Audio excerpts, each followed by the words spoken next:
शमशीर, इसमें कहीं स्पेसिफिक भी लिखा गया, क्योंकि जिस तरीके से हमारे दोनों एक्सपर्ट्स कह रहे हैं, नेवी एक्सपर्ट्स, कि इसमें जो इंफ्रास्ट्रक्चर होता है वो तो कम से कम चेंज नहीं हो सकता, और वो तो मलेशिया के पास भी है, ऑस्ट्रेलिया के पास भी जाना है, तो इसमें कि स्पेसिफिक उन कंट्रीज का भी नुकसान, क्या वो भी किसी जांच में सहयोग करेंगे, ऐसा भी कहीं मेंशन है? देखिए, जांच के बारे में अभी तक कुछ ज्यादा साफ नहीं है, क्योंकि डीसीएनएस ने जैसे पीएसयू है वो तो उसमें तो जांच होगी ही, लेकिन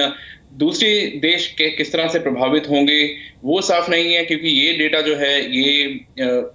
इस प्रोजेक्ट के स्पेसिफिक है। लेकिन ऑस्ट्रेलिया का सबसे बड़ा कंसर्न जो है वो मैं आपको बता देता हूं, क्योंकि ऑस्ट्रेलिया आने वाले समय में जो 12 सबमरीन्स $50 बिलियन का जो अप्रूवल दिया है वो डीसीएनएस को अभी अप्रैल में ही मिला है, और उसको लेकर के कंसर्न्स हैं। और निक जेनोफोन एक इंडिपेंडेंट सेनेटर हैं, उन्होंने मांग भी की है, अगले हफ्ते ऑस्ट्रेलिया की पार्लियामेंट बैठेगी तो वो वहां पर सवाल उठाएंगे। वो ये भी कह रहे हैं कि इसमें एक सेनेट इंक्वायरी होनी चाहिए। और जो ऑपोजिशन है लेबर पार्टी, उन्होंने उनकी तरफ से भी बयान ये आया है कि सरकार अश्योर करे कि इसमें कोई खतरा नहीं है। और प्राइम मिनिस्टर मैल्कम टर्नबुल जो है उन्होंने आज एक बयान दिया था जिसमें उन्होंने ये कहा है कि जो डेटा लीक हुआ है वो उन सबमरीन्स का नहीं है जो ऑस्ट्रेलिया बिल्ड करने जा रहा है। ऑस्ट्रेलिया के लिए शॉर्ट फिन बैराकूडा सबमरीन्स जो होंगी वो बिल्ड की जाएंगी, जो कि रिप्लेस करेंगी अगले 2030 तक जो कॉलिन क्लास सबमरीन्स ऑस्ट्रेलिया के पास अभी हैं, 6 सबमरीन्स हैं। लेकिन उसके बावजूद भी कंसर्न्स कहीं ना कहीं, हालांकि इतना बड़ा स्कैंडल ऑस्ट्रेलिया में नहीं हुआ है, बेशक ये खबर जो है वो ऑस्ट्रेलिया से ब्रेक हुई है, लेकिन ऑस्ट्रेलिया में अभी इतना बड़ा इसको तौर पे नहीं देखा जा रहा है जिस तरह से कि ये भारत में देखा जा रहा है, क्योंकि भारत के ऊपर तो सीधे तौर से प्रभावित है और भारत की सबमरीन्स के बारे में एक बड़ा कंसर्न ये है कि ऑस्ट्रेलिया अपनी सबमरीन्स में जो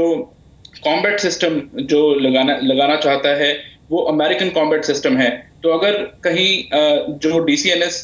सिस्टम्स में, डीसीएनएस के जो डेटा प्रोटेक्शन में अगर यकीन नहीं है तो अमेरिका ऑस्ट्रेलिया को वो कॉम्बैट सिस्टम देने से इनकार कर सकता है। तो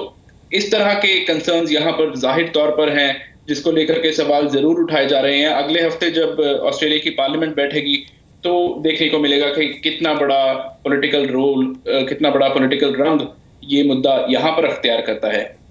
जी, जाहिर सी बात है, सबमरीन जो कि भारत को मिलनी थी, सबमरीन जो कि डिजाइन भारत का है, जो कि लीक हुआ है 5 साल पहले का भले मामला, ऑस्ट्रेलिया में ये मामला उठा और वहां पॉलिटिकल भूचाल आ गया, जिसका जिक्र शमशीर कर रहे थे, और वहां तक जांच की बात की जा रही है कि क्या इसका फर्क उनकी किसी फाउंडेशन पे पड़ेगा या इसका फर्क उनकी सुरक्षा पे तो नहीं पड़ेगा। अगर यही भारत में इस तरीके से सबक लिया जाता तो कम से कम ये डाटा लीक ही नहीं होता, लेकिन आने वाले वक्त में जिस तरीके के सुर नजर आ रहे हैं, लगता है इसे भी राजनीतिक मुद्दा बना लिया जाएगा। बहुत बहुत शुक्रिया मेरे मेहमानों का मेरे साथ बने रहने के लिए और इस चर्चा में शामिल होने के लिए।